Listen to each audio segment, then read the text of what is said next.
Hi there. So we're going to be going over lesson 85, which discusses Pythagorean concepts. And if we remember what the Pythagorean theorem is, it's involving right triangles. Any triangle that has one 90-degree angle is always going to have a hypotenuse across from that 90-degree angle. And then the other two sides are called the legs. So the square of each of the legs, when we add them up, that's going to be equal to the square of the hypotenuse. So in order to solve either for a leg or for the hypotenuse, we're going to end up having to do square roots. So we end up having to do a little bit of review. When we see square roots, we're going to look at this radicand and we're going to say what two numbers multiplied by themselves are going to be equal to the number, the radicand. So 11 times 11 is going to be equal to 121. So when we see the square root of 121, then we're going to think 11 because we know our square roots, right? And if we look at 196, we're going to say, oh, maybe that's 14. But now when we get here to the square root of 42, we're going to be able to simplify it a little bit, but we're not necessarily, since it's not a perfect perfect square, 49 would have been a perfect square, then we can at least simplify it. So we're going to look for all the square roots hiding within 42. So it's 2 times 21. 21 is going to be 3 times 7. And we're going to realize that this is, that we can't simplify this. So this is just going to always be the square root of 42 or some decimal. If you're doing these on your calculator, then you're just going to end up with a decimal. All right, so let's get rid of this and let's do one or two problems.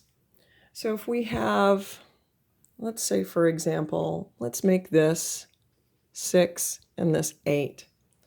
And we're going to figure out what the hypotenuse is here on this triangle. And the reason why I have all of these other triangles here is just so that you understand orientation-wise. They're all going to be right angles. I just want you to be able to see that this is a leg and that's a leg and this is the hypotenuse. And it doesn't matter how they rotate them. The book will try and rotate them so that you don't get disoriented. They're not trying to confuse you. All right, so let's apply the Pythagorean theorem. Let's say 6 squared plus 8 squared, since we know that these are both the legs, is going to be equal to x squared. And if we're trying to solve for x, then we're going to say 36 plus 64.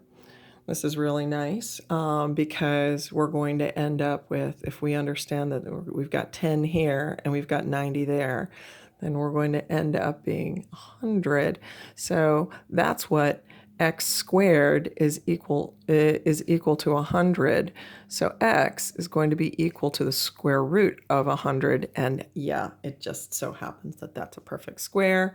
X is going to be equal to 10.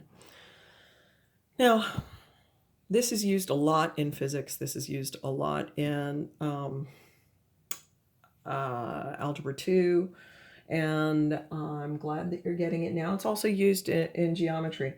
So say, for example, I say I have a triangle, and let's use another example. And based upon what we understand about this being a 6, 8, 10 triangle, because now we've solved for x and we know that it's 10, tell me if you could have a triangle that's 4, 5, and 6. Now, we do know our special triangles. Sometimes when we get into trigonometry, we always remember that our special triangles, 3, 4, 5 is a special triangle. And that's a right triangle. So if we say 3, 4, and 5, then we're going to know that this is 9 and 16 and 25. So this is 3 squared is equal to 9. 4 squared is equal to 16, and 5 squared is equal to 25. So we know the 3, 4, 5 triangle is something that we see a lot in geometry and algebra 2. But tell me, How would we figure out a 4, 5, and 6? Well, we always look at the largest number. The largest number has to be the hypotenuse, which means that 6 squared would have to equal the sum of 5 squared and 4 squared, and that's 16 plus 25. 16 plus 25 is going to be 41, not 36. So no, this is not a right triangle. So you're going to have some questions like that as well. I am going to have a second video that talks about some of the other types of problems that we have in lesson 85, but this is the new concept.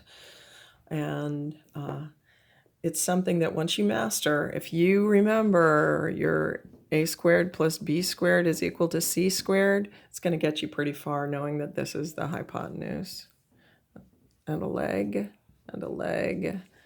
And then we'll know that that's how to solve for our, even we use it in GPS a lot as well. It's called triangulation. So you can find the location of somebody who's using their cell phone.